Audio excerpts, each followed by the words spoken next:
மீன ராசிக்காரர்களே, இந்த வீடியோ உங்களுக்கே தற்செயலாக வந்ததுன்னு நினைக்காதீங்க. இப்போ நீங்கள் இந்த மீன ராசி பலன்கள் பார்க்குறீங்கன்னா அதுக்கு பின்னால் ஒரு காரணம் இருக்குது. சமீப காலமாக மனசில் ஏதோ ஒரு குழப்பம் அல்லது எப்போ நல்ல மாற்றம் வரும்னு ஒரு கேள்வி இருந்தால் அந்த கேள்விக்கான பதிலை தேடி தான் இப்போ நீங்கள் இங்கே வந்திருக்கீங்க. மீனராசிக்காரர்கள் சாதாரணமானவர்கள் அல்ல. துணிச்சலும் வேகமும் உங்களோட இயல்பு. ஆனால் அந்த வேகத்துக்கும் சரியான வழிகாட்டுதல் கிடைக்கிறப்போ வாழ்க்கையே மாறுங்க. இந்த உலகத்தில் நம்ம எத்தனை முயற்சி செய்தாலும் எந்த ஒரு நல்ல காரியத்தை ஆரம்பித்தாலும் நம்மை காத்து வழிநடத்த ஒரு சக்தி இருக்குன்னு நம்புறீங்களா? அதுதான் நம்மளுடைய குலதெய்வம். மீனராசிக்காரர்களின் வாழ்க்கையில் பல தடவை தெரியாமலேயே தடைகள் உடைந்திருக்கலாம். கடைசி நிமிஷத்தில் வழி திறந்திருக்கலாம். அதற்கு பின்னால் குலதெய்வ அருளே காரணமாக இருக்குது. இந்த மீனராசி பலன்கள் உங்களுக்கு பலன் தரணும்னு நினச்சா இந்த கணமே ஒரு சின்ன விஷயம் செய்யுங்க. கமெண்ட்ஸில் உங்கள் குலதெய்வத்துடைய பெயரை எழுதுங்க. தெரியலனா எனக்கு என் குலதெய்வம் தெரியாதுன்னு எழுதினாலும் போதுங்க. மனசார எழுதுங்க. அந்த நம்பிக்கை தான் இந்த வீடியோவின் சக்தி. உங்கள் குலதெய்வத்தை மனசில் நினச்சிட்டு இப்போது இன்றைய மீனராசி பலன்களுக்குள்ளே நுழையலாம் வாங்க. மீன ராசி நேயர்களே, இனி வரக்கூடிய நாட்களில் உங்கள் வீட்டு வாசலில் மகிழ்ச்சி, பணம் மற்றும் புதிய வாய்ப்புகளின் திருவிழாவே நடக்க போதுங்க. இனி வரக்கூடிய நாட்கள் சாதாரணமான ஒன்றாக நினைத்து ஏமாந்து விட வேண்டாம். ஏனெனில் உங்களின் 5 பெரிய கனவுகள் எப்பாடு பட்டாவது நிறைவேறப் போகின்றன. ஆனால் இந்த வீடியோவை நீங்கள் புறக்கணித்து விட்டால் நீங்கள் மிகவும் வருத்தப்பட நேரிடும். கடந்த 5 மாதங்களில் உங்களின் ஒவ்வொரு நம்பிக்கையும் உடைந்து போயிருக்கலாம். உங்களின் ஒவ்வொரு எதிர்பார்ப்பிலும் தண்ணீர் ஊற்றப்பட்டிருக்கலாம். உங்களின் ஒவ்வொரு காரியமும் 99% வரை சென்று பாதியிலேயே தடைபட்டிருக்கலாம். யாரோ உங்கள் கால்களில் விலங்குகளை கட்டி போட்டது போல் ஒரு உணர்வு இருந்திருக்கலாம். நீங்கள் வாழ்க்கையில் எவ்வளவோ செய்ய நினைத்தாலும் உங்களால் எதுவும் செய்ய முடியாமல் போயிருக்கலாம். அனைத்திலும் தடைகளும் தாமதங்களும் மட்டுமே மிஞ்சி இருக்கலாம். ஏனெனில் உங்களுடையது மீனராசி. மீனராசிக்கு இப்போது 7 சனி நடக்கிறது. இதன் காரணமாக நீங்கள் ஒவ்வொரு வெற்றிக்கும் ஒவ்வொரு மகிழ்ச்சிக்கும் பெரும் போராட்டம் நடத்த வேண்டியுள்ளது. ஆனால் இனி வரக்கூடிய நாட்களில் உங்கள் வாழ்க்கையில் பெரிய மாற்றங்களை கொண்டு வர காத்திருக்கிறது. உங்கள் ராசிநாதனான தேவகுரு பிரகஸ்பதி தனது உச்ச ராசியான கடகத்தில் பிரவேசிக்க உள்ளார்.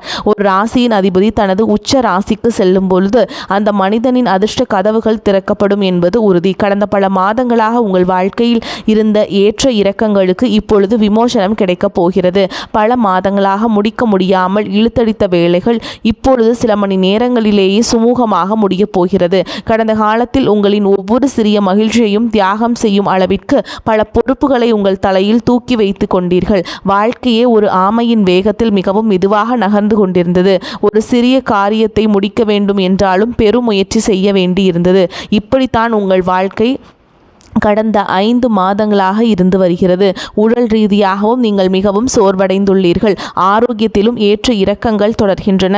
இது உங்களுக்கு நடக்கிறது என்றால் கமெண்டில் கட்டாயம் சொல்லுங்கள். ஆனால் இப்பொழுது வரவிருக்கும் இந்த நாட்கள் உங்கள் வாழ்க்கையில் என்னென்ன மகிழ்ச்சிகளை கொண்டு வரப்போகிறது, என்னென்ன எச்சரிக்கைகளை பின்பற்ற வேண்டும். ஏனெனில் பெரும்பாலும் நீங்கள் ஆவேசத்தில் அறிவை இழந்து விடுகிறீர்கள். இது ஒரு கசப்பான உண்மை. நீங்கள் சில சமயம் ஆவேசப்பட்டு சில தவறுகளை செய்து விடுகிறீர்கள். இதனால் வாசல் வரை வந்த லக்ஷ்மியும் மகிழ்ச்சியும் திரும்பி சென்று விடுகிறது. இதற்கு முழு காரணம் உங்களுடைய சில தவறுகள் தான். ஆனால் இனி வரக்கூடிய நாட்களில் அந்த தவறுகள் நடக்கக்கூடாது. நீங்கள் உங்கள் ஜாதகத்தை ஆய்வு செய்ய விரும்பினால், வாழ்க்கையில் உள்ள பிரச்சனைகளிலிருந்து வெளிவர நினைத்தால் கொடுக்கப்பட்டுள்ள கமெண்ட் பாக்ஸில் நீங்கள் உங்களுடைய கமெண்ட்டை பதிவு செய்யலாம். அதே மாதிரி கமெண்ட் பாக்ஸில் சனீஸ்வர பகவானை போற்றி போற்றி என்று எழுதுங்கள். சனி பகவான் உங்கள் ஒவ்வொரு ஆசையையும் நிறைவேற்றப் போகிறார். அவர் உங்கள் லக்னத்திலேயே அமர்ந்திருக்கிறார். எனவே சனி பகவானின் திருநாமத்தை உச்சரிப்பது மிகவும் அவசியம். உடனே கமெண்டில் சனி பகவானை போற்றி போற்றி என்று எழுதுங்கள். நான் கூறுவது உங்கள் வாழ்க்கையோடு ஒத்து போகிறதா இல்லையா என்பதையும் எனக்கு தெரியப்படுத்துங்கள். கடந்த ஜனவரி மாதம் முதல் மே மாதம் வரையிலான 5 மாதங்களில் உங்களின் சொந்த மனிதர்களே உங்களை தடுத்து நிறுத்தியுள்ளன. சொந்த பந்தங்களே உங்கள் கால்களில் விளங்கிட்டுள்ளன. கடந்த காலத்தில் உங்களுக்கு வாழ்க்கையில் முன்னேற பல பெரிய வாய்ப்புகள் கிடைத்தன.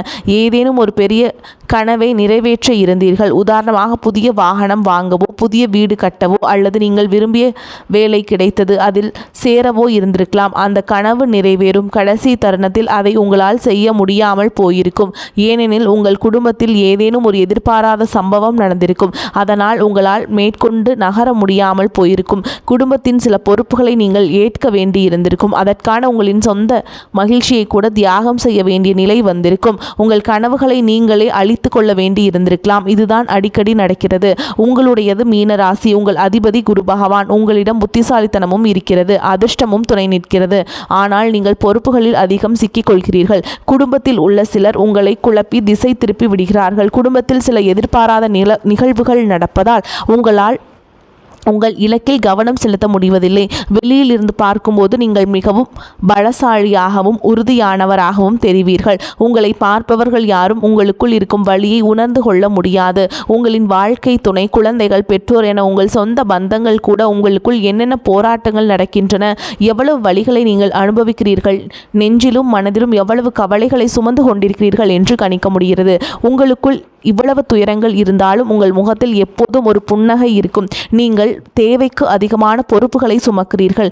யாருக்கும் இல்லை என்று உங்களால் சொல்ல முடிவதில்லை. ஆனால் இனி வரக்கூடிய நாட்களில் மீன ராசினருக்கு ஒரு புதிய வாழ்க்கையை எழுதப் போகிறது.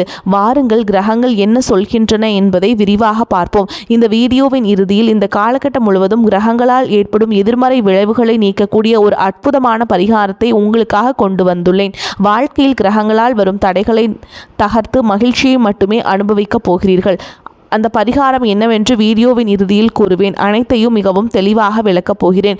எனவே உங்கள் முழு கவனமும் என் வார்த்தைகளில் இருக்க வேண்டும். ஆனால் நீங்கள் இன்னும் வீடியோவை லைக் செய்யவில்லை என்றால் கட்டாயம் செய்துவிடுங்கள். இவ்வளவு உழைப்பும் யாருக்காக? உங்களுக்காகத்தான். நீங்கள் வீடியோவை லைக் செய்யவில்லை என்றால் எங்களுக்கு மிகவும் வருத்தமாக இருக்கும். எனவே வீடியோவை லைக் செய்யுங்கள். நான் உங்கள் வாழ்க்கையை பற்றி கூறிய கணிப்புகள் உங்கள் வாழ்க்கையோடு ஒத்து போகிறதா இல்லையா என்பதை எனக்கு கமெண்டில் எழுதி தெரியப்படுத்துங்கள். இது உண்மையிலேயே உங்களுக்கு நடக்கிறது என்றால் அதை என்னிடம் கட்டாயம் சொல்லுங்கள்.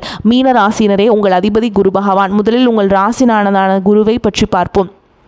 ஜூன் 2ஆம் தேதி உங்கள் ராசிநாதன் 5ஆம் வீட்டில் பிரவேசிக்க போயிட்டாருங்க. கடகராசி என்பது உங்கள் அதிபதியான உச்ச ராசியாகும். குரு பகவான் இங்கு வரும்போது என்னென்ன மாற்றங்கள் நடக்கும்? உங்கள் சிந்திக்கும் திறன் அதிகரிக்கப் போகிறது. கடந்த காலத்தில் உங்களுக்குள் இருந்த எதிர்மறை எண்ணங்கள் நீங்கும்.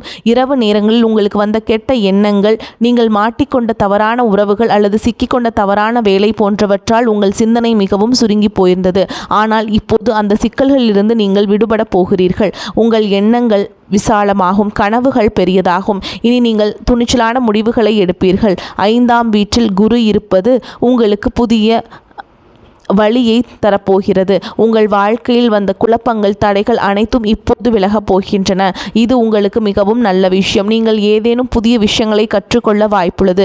அதிர்ஷ்டத்தின் ஆதரவும் இங்கே நன்றாக இருக்கும். முன்பு பல மணி நேரங்கள் எடுத்த வேலைகள் இப்பொழுது சில நிமிடங்களிலேயே முடியப் போகிறது. இது புத்திரஸ்தானமாகும். கடந்த 2-3 மாதங்களில் உங்கள் குழந்தைகளின் எதிர்காலம், கல்வி, வேலை, திருமணம் போன்றவற்றை குறித்து நீங்கள் மிகுந்த கவலையில் இருந்தீர்கள். குழந்தைகளும் உங்களுக்கு சாதகமாக இல்லாமல் அவர்களின் எண்ணங்களும் வேறுபட்டு இருந்தன. ஆனால் இப்பொழுது புத்திரஸ்தானம் பலமடைந்துள்ளது. குழந்தைகளின் வழியில் இருந்த உங்களுக்கு ஏதேனும் ஒரு நல்ல செய்திகள் வரலாம். இது மிகவும் மகிழ்ச்சியான விஷயம். ஆனால் சில எச்சரிக்கைகளும் உள்ளன. நீங்கள் உங்கள் திட்டங்களை ரகசியமாக வைத்துக் கொள்ள வேண்டும். 5ஆம் வீட்டில் குரு இருக்கும்போது உங்கள் ரகசியங்களை அதிகமாக யாரிடமும் பகிர்ந்து கொள்ளக்கூடாது.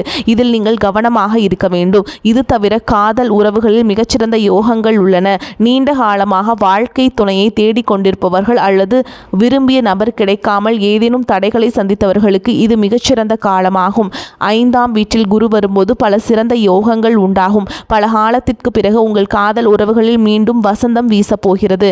இது ஒரு நல்ல விஷயம். ஆனால் சனியை பற்றி பார்ப்போம். சனி பகவான் உங்கள் லக்னத்திலேயே அமர்ந்திருக்கிறார். அத்துடன் சனி பகவான் இப்போது ரேவதி நட்சத்திரத்தில் இருக்கிறார். இது கடைசி நட்சத்திரமாகும். எனவே உங்களுக்கு 7 சனியின் 2வது கட்டம் நடந்து கொண்டிருக்கிறது. இதனால் உங்கள் வாழ்க்கையில் அதிக மன அழுத்தம் உள்ளது. ஒரு சிறிய பிரச்சனை வந்தால் கூட அதில் ஒரு மழையளவு பிரச்சனை என்று நினைத்து நீங்கள் கவலைப்படுகிறீர்கள். அந்த அளவிற்கு நீங்கள் இப்போது கவலைகளில் மூழ்கி இருக்கிறீர்கள். குடும்பத்தில் நடக்கும் சிறிய விஷயங்களை ஊதி பெரிதாக்குவதை தவிர்க்க வேண்டும். உங்கள் ஆரோக்கியத்தில் நீங்கள் இங்கு அதிக கவனம் செலுத்த வேண்டும். சனி பகவான் காரியங்களில் தாமதத்தை ஏற்படுத்துகிறார். பல விஷயங்களில் உங்களுக்கு தாமதம் ஆகிறது. வரவேண்டிய பணம் தாமதமாகிறது. அரசு சம்பந்தப்பட்ட வேலைகள் தாமதமாகின்றன. இவை அனைத்தும் உங்கள் வாழ்க்கையில் நடந்து கொண்டிருக்கின்றன.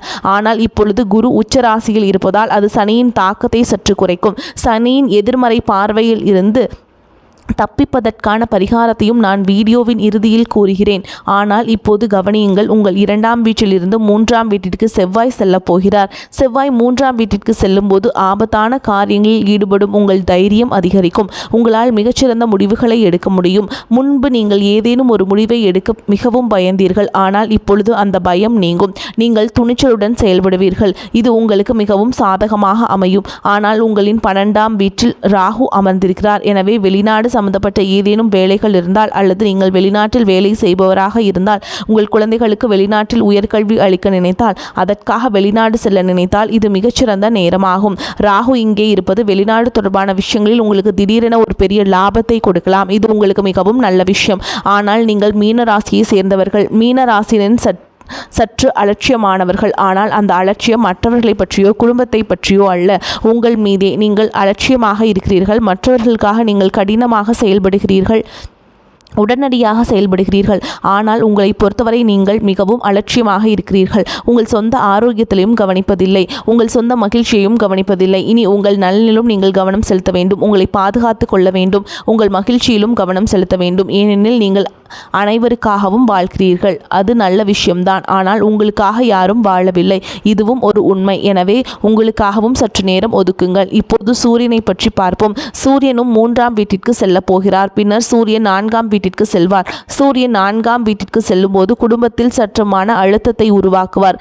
ஏனெனில் சூரியன் ஒரு வெப்பமான கிரகம். இப்போது சூரியன் உச்ச நிலையில் உள்ளார். மேலும் கோடை காலமும் உச்சத்தில் உள்ளது. எனவே சூரியன் இப்போது மிகவும் உக்கிரமாக இருக்கிறார். சூரியன் உங்கள் 4ஆம் வீட்டிற்கு வரும்போது குடும்பத்தில் சிறிய சச்சரவுகள் ஏற்படலாம். சுக சௌரியங்களில் சிறிது பாதிப்பு ஏற்படலாம். உதாரணமாக வீட்டில் உள்ள மின்சாதன பொருட்கள், ஃப்ரிட்ஜ், வாஷிங் மிஷின் போன்றவை பழுதடையலாம். இதனால் உங்களுக்கு சற்று அலைச்சல் இருக்கும்.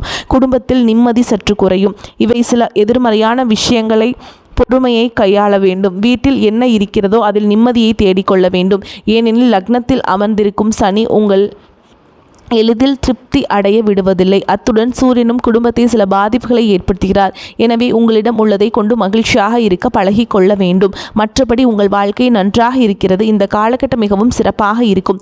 தொழில் ரீதியாக பார்த்தால் குருவுடன் சுக்கிரனும் இணைய போகிறார். சுக்கிரன் குருவுடன் செல்ல போகிறார். குருவும் சுக்கிரனும் இணைந்து உங்களுக்கு தொழிலில் பல வாய்ப்புகளை கொண்டு வரப் போகிறார்கள். ஏதேனும் ஒரு வேலையில் அல்லது வியாபாரத்தில் சிக்கி இருந்தவர்கள் இப்பொழுது அதிலிருந்து வெளியே வருவீர்கள். நீங்கள் புதிய வேலைக்கு மாறலாம். புதிய வியாபார யோசனைகள் இருந்தால் அதை செயல்படுத்தலாம். லாபம் நன்றாக காணப்படுகிறது. உங்கள் வாழ்க்கையில் சில புதிய முயற்சிகளை எடுக்க இது சரியான நேரமாகும். எனவே புதிய முயற்சிகளை தயங்காமல் எடுங்கள். அது உங்களுக்கு மிகவும் சாதகமாக அமையும். ஆனால் சனியின் 3ஆம் பார்வை உங்களின் வீரியஸ்தானத்தின் மீது விழுகிறது. எனவே நீங்கள் ஒழுக்கத்தை கடைபிடிக்க வேண்டும். 7 சனி நடப்பதால் மீன ராசினருக்கு இப்போது ஒழுக்கம் மிகவும் அவசியம். ஒவ்வொரு விஷயத்திலும் தாமதம் ஏற்பட்டாலும் நீங்கள் ஒழுக்கத்தை கடைபிடிக்கும் போது இதே 7 சனி உங்களை ஒரு ராஜாவாக மாற்றும் வழியையும் திறப்பார். உங்கள் அதிர்ஷ்டத்தின் பூட்டப்பட்ட கதவுகள் திறக்கப்படும். சற்று ஒழுக்கத்தை கடைபிடியுங்கள். சோம்பலை விட்டொழிக்க வேண்டும். சனி பகவான் நட்பலன்களை வழங்குவார். ஆனால் சற்று தாமதமாக வழங்குவார். சற்று அலைக்கழிப்பார். சில சோதனைகளை வைப்பார். அந்த சோதனை எப்படிப்பட்டதாக இருக்கும்? ஒவ்வொரு விஷயத்திலும் நீங்கள் அதிக முயற்சி செய்ய வேண்டியிருக்கும்.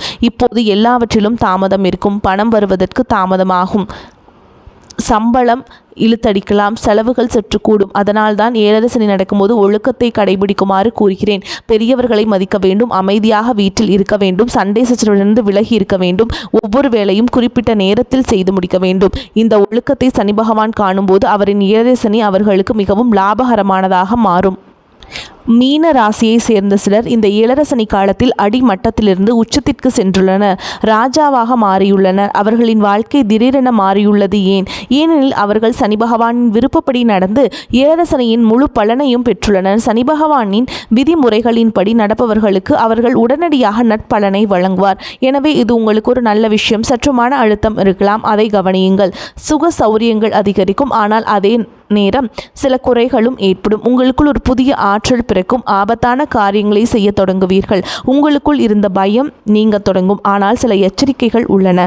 செவ்வாய் 3ஆம் வீட்டிற்கு செல்லும் போது நீங்கள் எந்த ஒரு விஷயத்தையும் மிகவும் அவசரமாக செய்ய நினைப்பீர்கள். அவசரமாக முடிவுகளை எடுப்பீர்கள். எனவே இதில் சற்று கவனமாக இருங்கள். அத்துடன் ஆரோக்கியத்தில் அலட்சியம் காட்ட வேண்டாம்.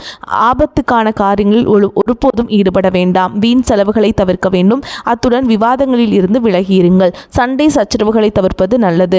7 சனி நடப்பதால் சச்சரவுகளிலிருந்து விலகியிருந்தால் இருந்தால் மிகவும் நன்றாக இருக்கும். இந்த காலகட்டம் உங்களுக்கு மிகவும் சிறப்பாக இருக்கும். பல நல்ல வாய்ப்புகள் வரப்போகின்றன. எனவே தாயாரை நீங்கள் சிறிது கவனித்து கொள்ள வேண்டும்.